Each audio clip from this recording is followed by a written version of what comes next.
as a vocalist, when I worship, it is from a totalness of my body. So even as I'm singing, as I'm on a stage, or even as I'm at home, sometimes I'm just in bed and I'm just, worshiping.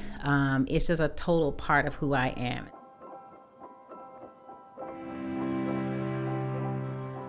Welcome back to the AWI podcast. This is a time of authentic conversations about worship, theology, and church leadership. And today we have the honor and privilege of having Aretha Scruggs with us. She is a vocalist herself, and we will be talking about vocals and how being a vocalist is worship. We're in our Avenues of Worship series through the arts. And so vocalist is our topic for today. And so, yes, she is a vocalist herself. You do studio session singing and touring for background vocals. You've done it with such artists as Natalie Cole, Christina Aguilera, Shaka Khan, and many more.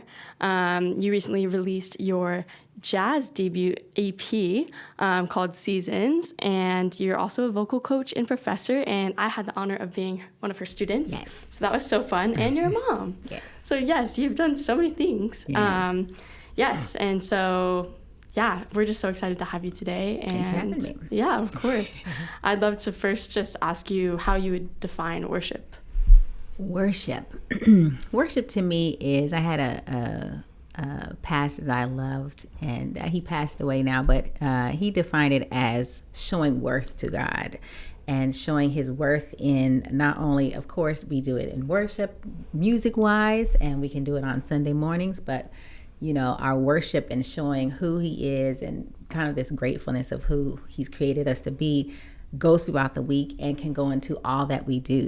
There's the scripture of whether we eat, whether we drink, we do it all to the glory of God. And so it's kind of this idea of showing who he is, who we've been created to be, kind of in this gratefulness in all that we do. So that's kind of worship to me. Yeah, that's awesome. It's not just singing, not yes, just a lovely song, even though I am a singer, but I try to be show who he is and just gratefulness in all that I do, whether I'm singing on different stages, whether I'm cooking for my daughter, whether I'm parenting, whether I'm in school, in all that I do, I try to just show his worth in that. That's awesome. That's awesome. Yeah. From that lens and definition, how would you then say that vocals and being a vocalist is worship specifically from that avenue? Well, I unlike other instruments, the voice is the total, it's in my body. Mm-hmm. So it kind of represents how I view worship, because I can't take my voice out and just put it to the side. Everything is affected by everything affects my voice. And so the same way that my whole body, everything goes into that, is the same as I see when I sing. It is a total thing. And so as a vocalist, when I worship, it is from a totalness of my body. So even as I'm singing, as I'm on a stage, or even as I'm at home, sometimes I'm just in bed and I'm just, worshiping. It's just a total part of who I am. And so it is, I move, I'm raising my arms, I'm kneeled, it's just a total package, really, of how I deliver, and even how I sing. It comes out, it's a whole body thing. It's a whole part of my body. And so even as I take care, there was a question of how I take care of my body. It all goes into how I take care of myself, because it relates back to my body. So everything has to do with that. Yeah. That kind of answers the question. Yeah. So what is your routine in taking care of yourself and therefore your voice? Yeah. Well, for my voice, especially, I think the older I get, the more I have to pay attention to it. I didn't really, in my 20s and teens, I was like, I sing, but I'm becoming more aware of the things that affect it, because now I have, my body is really affected by different environments. I have seasonal allergies. It's not even seasonal. It's just allergies. They're just allergies. And I don't even know what I'm allergic to, but I could, even now I can feel it in my throat and I can feel it in my nasal passageway. So It is I know if I'm like, I have a performance on Saturday. So by Thursday, Friday, I'll do my nasal rinses to get all the irritants out of my system. I'll do a nasal rinse before I go to bed. I will wake up and steam my voice at least 1 or 2 days before I have to sing. I'm doing vocal exercises. So I've studied for years off and on with different vocal coaches. And so, I have a bunch of recordings, as I give to my students, a bunch of recordings over the years that I've collected. And so I will do those exercises most times. Like when I get in the car, I'll go and do the exercise as I'm going somewhere and then as I'm coming down. And so it's important for me, even going to the show, I'll do a warm up on the way, and then I'll make sure when I'm finished to cool down. I'll do at least lip trills or 1 5-minute something on the way back. So I am very much so aware of what affects my voice and what makes it. It's all about fluidity now at this point, because I know I can sing, but it's maintaining the voice and keeping, because I want to be doing this till I'm 99 and be able to still sing. And so I am and as a soprano voice, I feel is so fragile. So I am just very careful of how I treat her. Very careful. Yes. And I want to not just when I have to sing, but kind of maintaining it so I can sing for years to come. Mm-hmm. Yeah. Well, and I think too, the cooling down part, because we often forget that like our voice is actually a muscle, just like if we're playing soccer. Like I remember like cool down stretches. I like grew up playing sports, and so like cool down stretches with the team was so important. And a lot of people, we always like still even with sports forget, but we know that that's something that we're supposed to do. But I think even as a vocalist, like a lot of vocalists don't cool down because we forget that like that in and of itself is also a muscle. And so I love that you pointed that out, and that was a reminder to myself. Yes, because I don't always remember, but I can tell when I wake up in the morning, it's like, I can feel what I did yesterday if I, were singing. And I'm not only a gospel singer, but I'm always hired for session work or background. I'm hired to sing the highest notes. And so I can feel it the next day, if I've oversang or just trying to reach up to those high notes. Sometimes I can feel it the next day if I didn't cool down. So whether I did it or not, I'm like, oh shoot, I forgot to do my cool down. So it's very important. Yes. And even I had a question too of when you think of the voice, there's like such a unique structure to the voice, and how do you see God in the creation of that? Ooh, good question. One of my favorite scriptures just comes to mind is Psalms 139. He knit us together in our mother's womb. And I just think of all the synapses, all the things that came together to perfectly, uniquely create my voice. Like I'm a twin.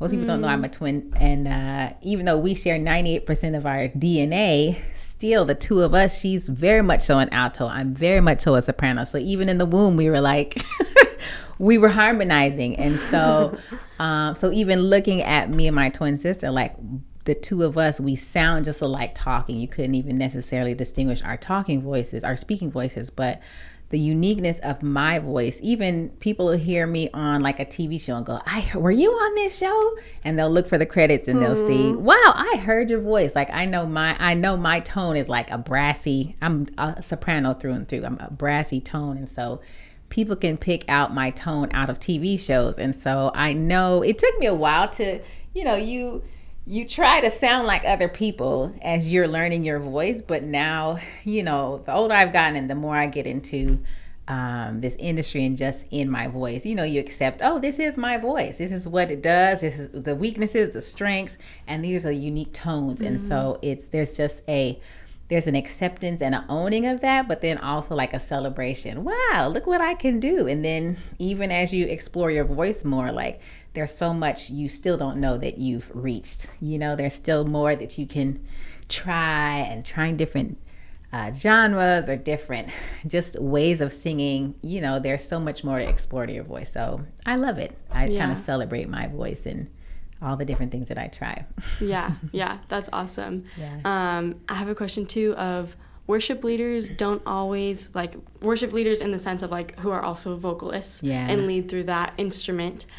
I find don't always have the background of like vocal training and like knowledge of like protecting their voice. And so one, like, what would you say and think is really important for, like, specifically a worship leader in that context to know? Yeah. Yes. I mean, I think it's more common. No, it is more common nowadays that even singers at all do vocal lessons and see, like, I grew up and I've been singing since I was 3 years old, and my parents were always worship pastors.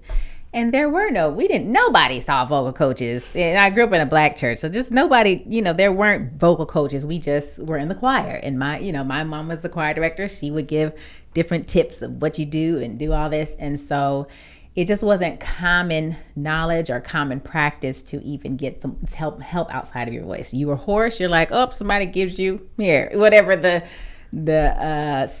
symptom is, somebody will give you, here's some ginger ale, or here's some some random stuff. You're like, okay.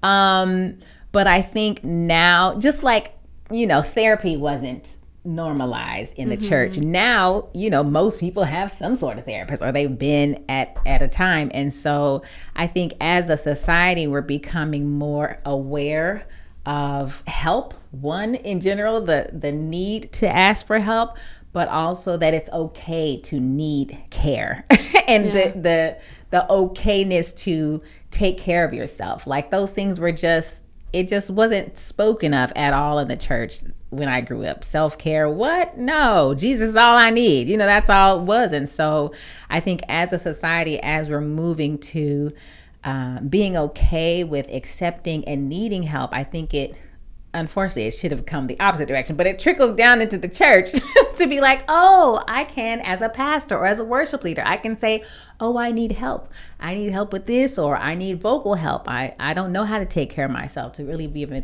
to say those things out loud. And so I think that it's very important. It's very important for our care as people, but especially as musicians, to recognize that we serve a God of excellence.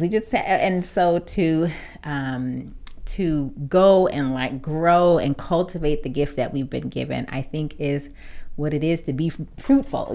This idea of being fruitful and multiplying, taking what he's given us and multiplying it, I think is a part of what he's called us to do. And so as worship leaders, whether you're singing the same 3 songs over and over again, it doesn't mean you can't push yourself to become better. Yeah. And would you mind describing the different registers that a voice has and how, like, when to access what? Okay.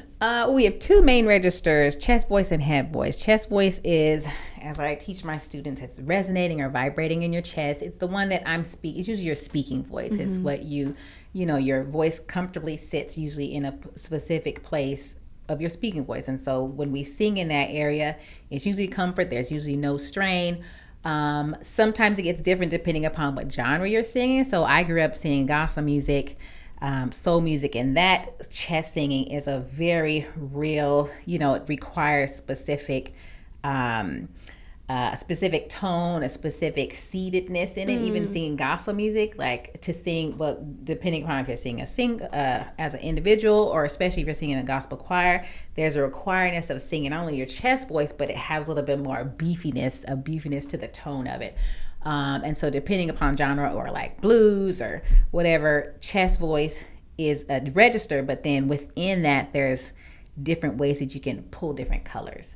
Head voice is another main register, and some people call it their falsetto voice, but it's a head voice. It's kind of, again, resonates your mass somewhere in your head. You usually feel that resonance in your head. And the higher you go, sometimes you can feel like it's just shooting out the back of your throat and back of your head, but it's usually resonating in your head. And some students, usually those like students who might have grown up singing maybe classical or pop singing, might have more access to those higher notes.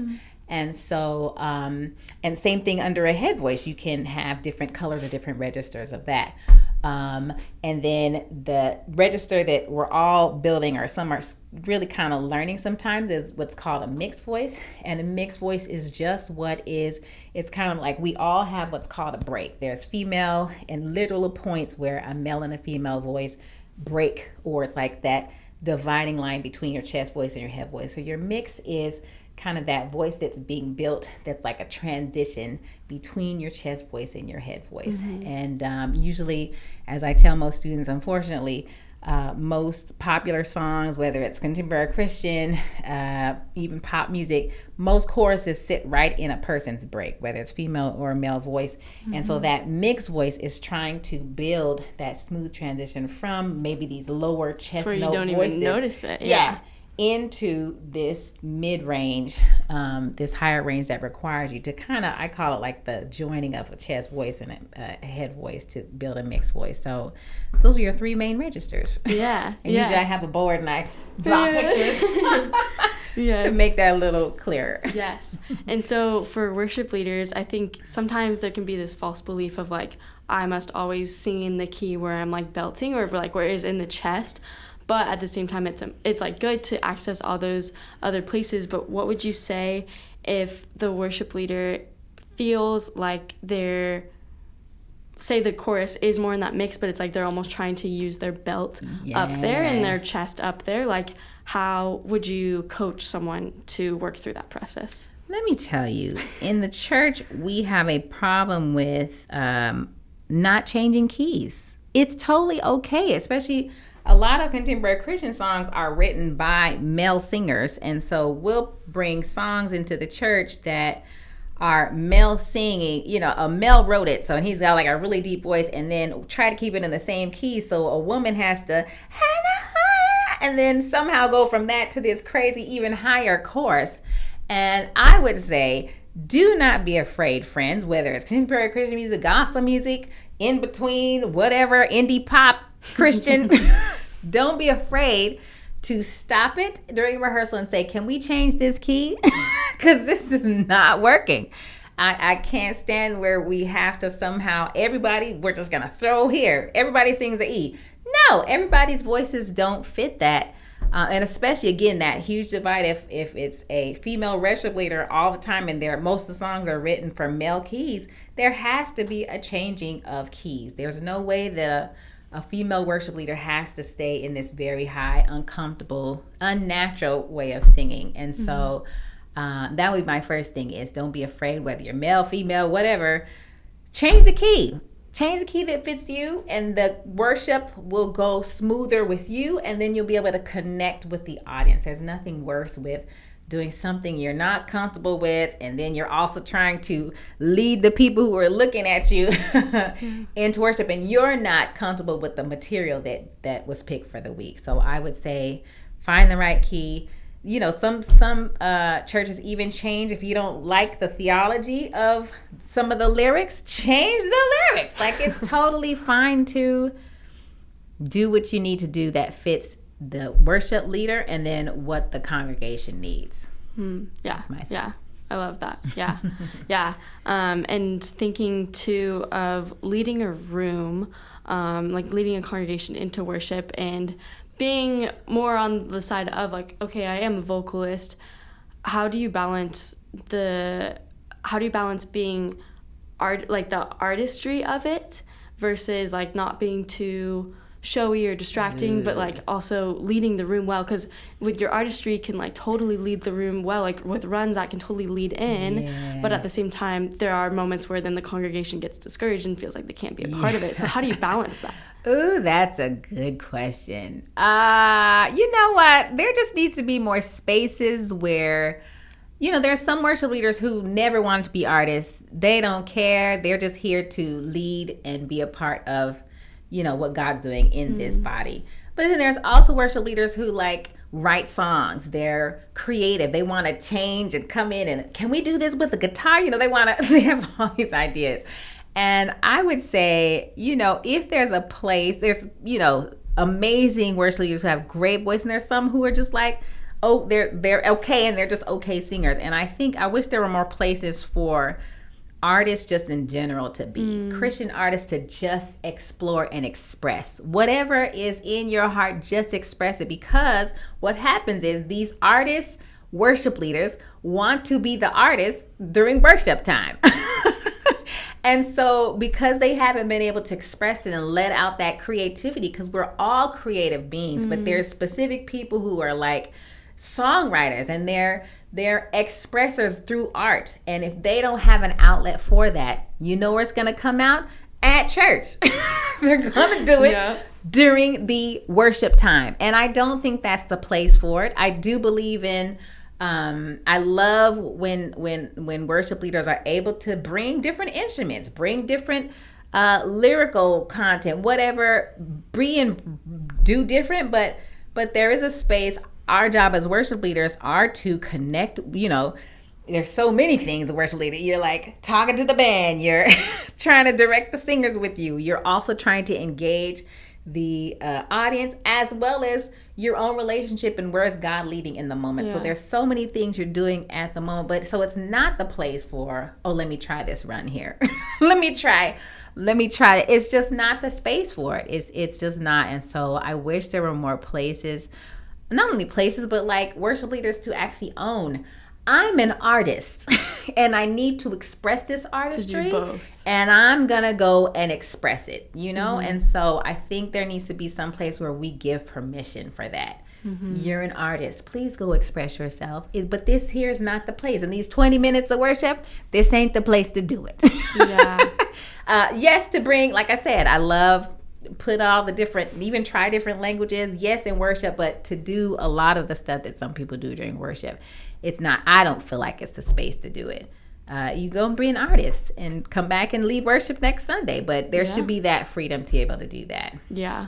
And I think like maybe the time within a church that could be okay is if it is like that special artist moment, where it's literally like that's the time where you're not necessarily asking the congregation to sing, but you're asking them to just sit. Like maybe that's a moment. But in like the regular Sunday service, probably not. Well, they have like the church I grew up in. We had worship time, which was like 20-30 minutes, like at the start. But then there was like a sermonic solo, which was called in a black church, and it was a soloist right before the pastor would come up, and so the soloist would usually might have either the pastor requested it or it has something to do with the message. So that time right there is perfectly the time to, yes, this is you, let your art shine. But then during the time when it's like a group or the individual and you're supposed to be just leading the people into worship, those are two different things to me. So It can be in the same service, but they're different spots. How was your journey with your voice and with like what does it look like for you as an artist today? Like when do you do worship? When are you an artist? Ooh. A good question. I think it's been a journey. I mean, like I said, I feel like I've lived 5 lives already. I grew up and I was with my sisters singing. Our parents played for us, so it was the 4 of us singing, and we were a group. We were a group singing harmonies, and usually my oldest sister led the song, and the 3 of us sang background. So that was one part. And then it was, I got into worship leading in my 20s. Like after I went to UCLA in my second year of college, I went to a church and they brought me and my twin sister on as worship pastors basically for 10 years. And so that's where I kind of felt that I was the person who was like, let's try this. I wanted to, I want to bring in the bongos right here. And then the guitar, you come in like you were that worship leader. I was that worship leader because I didn't know there were 2 different things and I didn't have an outlet. I mean, I had started writing songs, but I hadn't fully been a songwriter yet. And so I was like, all of these ideas I had for this song and I'd hear it and like, I want to change it. I want to do this. So it took me owning, I went to a songwriting class and that whole opening of being able to write my own songs like freed me to be able to create on my own. And so, but it took a while to get to that. And then it's only like now I'm realizing I was made to be a creator. I am a creator. I'm an artist. Like that's literally how I was created. And the times when I don't accept that, even in my, sometimes I get so caught up in work, parenting, whatever, and something's dying in me and I don't know what it is. And it's because I'm literally a creator.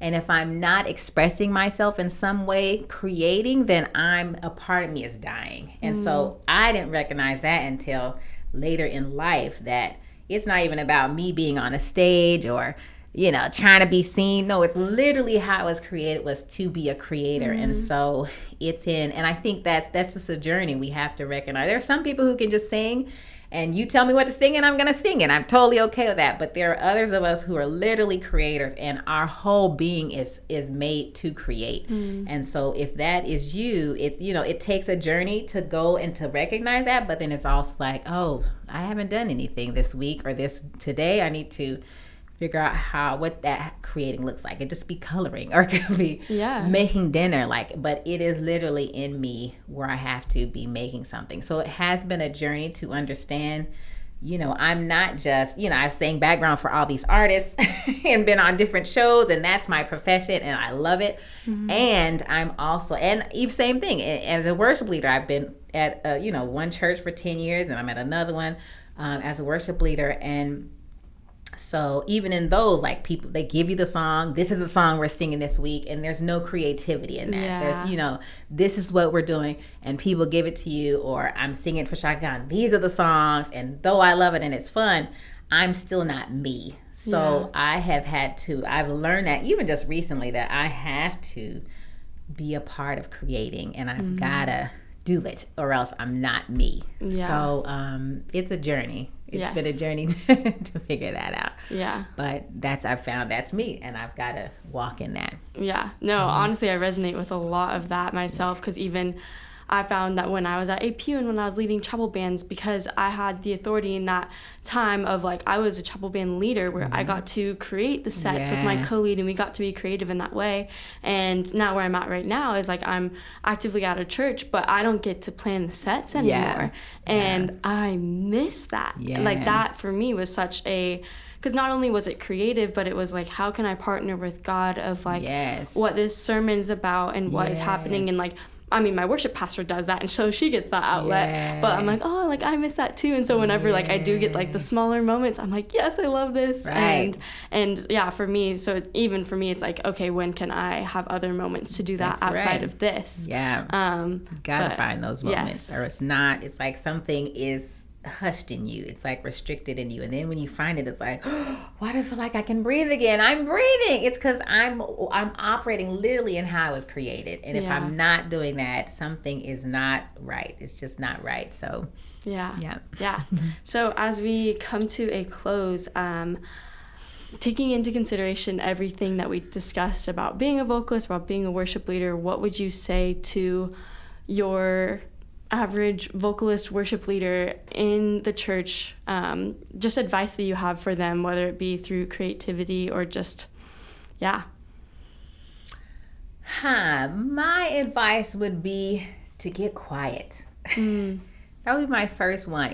That was a journey to recognize I'm a little bit older, but in my 20s I was just such an extrovert. I was over here, what are we doing? I was such an extrovert and all over the place. And it wasn't until my twin sister got married and then I was by myself. I said, oh, shoot. It's quiet. But finding that quiet, it saved my life. I moved into my first apartment by myself. And it was deathly quiet. Literally for the first month, I think every time I got home, I fell asleep. Because it was so quiet. I was so used to so much. I grew up in a big family. I was always used to so much noise. But that quietness, what I found, there's a scripture, I think it's Isaiah 30:15, and strength and quietness. Oh, and quietness is my strength, or something, I'm paraphrasing. Read it, Isaiah 30:15. But I found that literally it was in the quietness that I became stronger. I started to hear God's voice. I started to hear my voice. Not that I didn't hear it before, but it became so much clearer. Yeah. And so I would say as a vocalist, because we're always on, whether you're a worship leader and you're, at a big church, small church, whatever, it always feels like someone's needing something from you, or, maybe in your job or you're a parent. there's different things that you're constantly needed. And it's only when we can pull away and get quiet that we can actually hear, what do I think? Or, God, what are you saying about me? Or where are you leading me? Yeah. Or even recognizing, oh, I am a creator and I need to create. Like, it's only in those moments where you pull away from the crowd. Again, I'm saying that was one of the things. I went to seminary at Fuller Seminary, and that was one of the most powerful lessons I learned, where Jesus always pulled away. Mm-hmm. He went away to pray. He woke up in the morning and he went to spend time with his Father. Like, there were, all throughout the gospel, there was those moments where you just see, even all the people that were constantly pulling on him, he's doing these miracles, but Jesus always went away to pray. He went on the mountain to be with his Father. He pulled away from the crowd. You see that all the time through the gospels. And if Jesus had to do that, as worship leaders, we've got to do that, where we just go away. It doesn't always have to be some spiritual, I got my journal and I'm pontificating on the scripture. No, it doesn't have to always be something even spiritually related. It can literally just be, I'm overstimulated and I need to be quiet. Mm-hmm. Or literally, I don't know what I think about this situation. And sometimes I'll just write a question in my journal and I will just let it sit there and just be quiet. Whether some people call it meditating, whatever you want to call it, there's strength in quietness, in just being away with the Father, being away with your own voice, being away with nothing else on. We're such an overstimulated population, but especially as artists, I think it's where we can get from the quietness. And that quietness is where we find the creativity and the expression that we need to then go out to be the persons we're called to be. Yes. So get quiet. That's my first. Yes. Yeah, I absolutely love that, and would also encourage anyone who's listening to do that. And because if we're doing too much, or if we're like always hearing other people talk, we can't slow down. We can't hear the Lord's voice. We can't hear our own voice, just like what you said, because there's too many voices in our head. And so I've found that, like, finding that secret place, that quiet place with the Lord, is you learn so much more about yourself, about who he says you are, but also about the Lord and what his voice sounds like. So I love that. Sweet. I'm just going to pray really quick. Jesus, we just thank you for this conversation. We thank you for this time and for what you say about our voice and who we are, God, that anyone who's listening, whether they're a vocalist or whether they aren't even a musician, God, that they would know that their voice is powerful and that you uniquely created their voice to speak, to do something. And God, I just speak that identity in them, God, and I thank you for the ways that you have knitted all of us together in our mother's womb so uniquely for such a purpose, and that we would all be able to quiet and hear what you have for us, God, and who you say that we are. And we thank you in advance, and we thank you for this time. In Jesus' name, amen. Amen. Well, thank you, Aretha, for being a part of this conversation, and Hey, thanks so much for watching this week's episode on our podcast. This was our 4th episode of Avenues of Worship Through the Arts, where we got to discuss with Aretha about how vocals and being a vocalist is worship to the Lord. If you liked this episode, press that like button and subscribe to our channel for more. Thanks!